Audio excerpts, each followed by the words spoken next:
Hello कहने से पहले आज बात कुछ ऐसी मूवीज़ की या मूवी की जो सरफेस लेवल पे तो कुछ और नज़र आती हैं पर डीपली कुछ और होती हैं, जैसे क्रिस्टोफर नोलन की ज़्यादातर फिल्में। तो चलिए डाइव करते हैं नेटफ्लिक्स पर मौजूद द ग्रेट फ्लड के बारे में, जो सरफेस लेवल पे तो एक सर्वाइवल स्टोरी है, लेकिन डीपली लेयर बाय लेयर जब खुलती है तो जो फिलोसफिकल मीनिंग्स निकलते हैं वो बहुत अनोखे हैं। नेटफ्लिक्स की एक नई फिल्म। अजब बात यह है कि लोगों का तासुर इसके बारे में कुछ अलग ही है, क्योंकि ट्रेलर देख के उन्होंने ये तवक्को बांध ली थी कि ये एक सर्वाइवल फिल्म होगी। फ्लड है, बीच में एक माँ बच्चा है, वो माँ उस बच्चे को बचाने की कोशिश कर रही है। लेकिन जब वो फिल्म देखना शुरू करते हैं और कुछ टाइम फिल्म का गुजरता है तो इसकी परतें जिस तरह खुलना शुरू होती हैं, मैं कहती हूँ it's marvellous. Let's dive deep in the plot. Surface level पे तो आप देख रहे हैं एक सर्वाइव जिसमें एक माँ और एक बेटा फ्लड में सरवाइव करने की कोशिश कर रहे हैं। इंसानियत के लगभग ख़त्म होने के आसार दिख रहे हैं।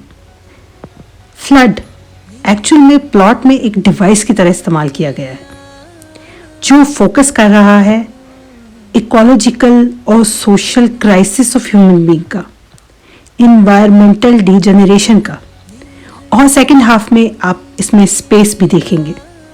और स्पेस प्लॉट में स्पेस कॉलोनाइजेशन, स्पेस जनरेशन और स्केप आर्क और प्रपोज सॉल्यूशन की तरह इस्तेमाल किया गया है। ये दोनों चीज़ें, वाटर फ्लड और स्पेस ट्रैवल, एक्चुअल में एक सवाल उठाते हैं अपने प्लॉट के ज़रिए। वो सवाल ये है कि क्या हम अपने घर को या इस अर्थ को, टूटी हुई को, बर्बाद को फिक्स कर सकते हैं? क्या हम इसे छोड़ के जा सकते हैं? दोनों ऑप्शंस आपके सामने रखती है। ये जो स्पेस ट्रैवल है ये क्रिटिक के तौर पे भी इस्तेमाल किया गया इस फिल्म में कि हम वो जो हमारी धरती है उसको फिक्स करने के लिए हार्ड वर्क करना नहीं चाहते, स्पेस में पनाह लेना चाहते। क्यों? क्योंकि हमें लगता है कि वहाँ हम जी सकते हैं, बनी नौ इंसान स्पेस में जी सकता है, स्पेस स्टेशंस पे रह सकता है। अगर ये दुनिया तबाह भी हो गई उसे फ़र्क नहीं पड़ेगा, इंसानियत बची रहेगी। इस सारे केओस में, यानी फ्लड में, स्पेस में, एक माँ और बेटे को फेंक देना इंसानियत की परसिस्टेंस, रेजिलियंस और ग्रोथ का ब्लूप्रिंट है। ये मेटाफर के तौर पे इस्तेमाल किए गए हैं, याद रखें। Flood water and space travel इसका कॉम्बो है जो एक बहुत ही फिलोसफिकल ब्लूप्रिंट की तरह रेजिलियंस के लिए और ग्रोथ के लिए इस्तेमाल किया गया है। इसका मतलब है कि आप थ्राइव कर सकें अक्रॉस टाइम्स और मैनेज कर सकें लाइफ, एक्सटेंट होने से उसे बचा सकें और फाइनाइट रिसोर्सेज से इनफाइनाइट रिसोर्सेज की तरफ जाने का एक सफ़र, एक ब्रिज, एक दुनिया से दूसरी दुनिया की तरफ। बहुत ही सलीके से बुनी हुई, बहुत ही करीने से बुनी हुई ये कहानी है। माँ और बेटे का बॉन्ड आप सब जानते हैं कि कितना प्रेशियस बॉन्ड है।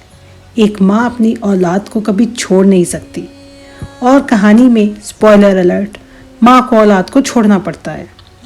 कभी कभी ये इस तरह प्रिटेंड करते हैं कि ये एक कंप्यूटर गेम है, उसका भी इस्तेमाल किया है, टेक्नोलॉजी का भी इस्तेमाल किया है।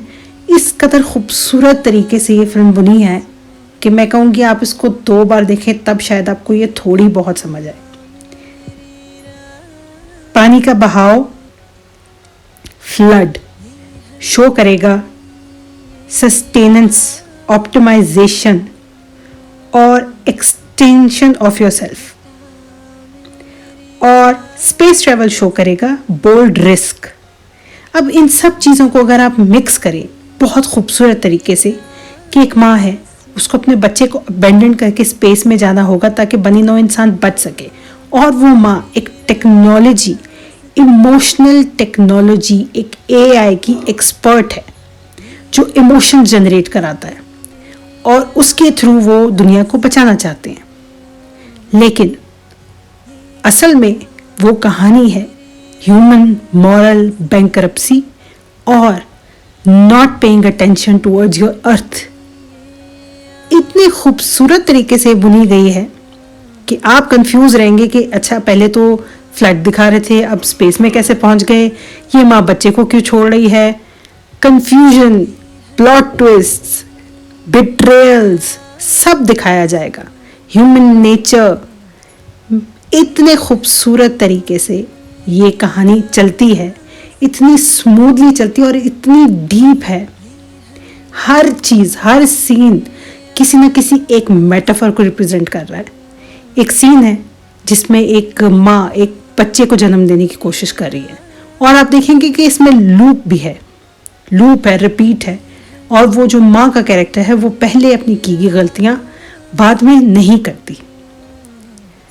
तो ये कहानी है माँ बेटे यानी इस अर्थ और इस पे रहने वालों की, कि वो एक दूसरे को पाने के लिए, एक दूसरे के साथ रहने के लिए किसी भी हद तक जा सकते हैं, अगर आप माँ और बेटे को ज़मीन और इंसान समझें तो इतनी ज़्यादा लेवल्स पे ये एक बटी हुई कहानी, और इतना ज़्यादा जितना आप देखेंगे आपको उतना डीप सोचने पे मजबूर करेगी।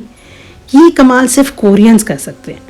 उनकी हर कहानी इसी तरह बहुत डेप्थ में लेयर्स दर लेयर्स खुलती है। तो मेरे हिसाब से ये जो फिल्म है बहुत खूबसूरती से बुनी हुई, एक बहुत डीप, क्रिटिकल और बहुत ही ज़्यादा सवाल उठाने वाली फिल्म है कि क्या इंसान अपनी माँ को छोड़ के जा सकता है, धरती माँ को, या क्या इंसान हमेशा ऐसे ही गलतियाँ करता रहेगा, कुछ सीखेगा नहीं उनसे, या क्या इंसान में ये एक चीज़ मौजूद है कि वो अपनी गलती को ठीक कर सकती है। मैं कहना ये चाहती हूँ कि बहुत मुश्किल हो गई है ये वीडियो, लेकिन समझे इस चीज़ को, ये बहुत डीप है, ये बहुत खूबसूरत इमोशंस हैं इस फिल्म के।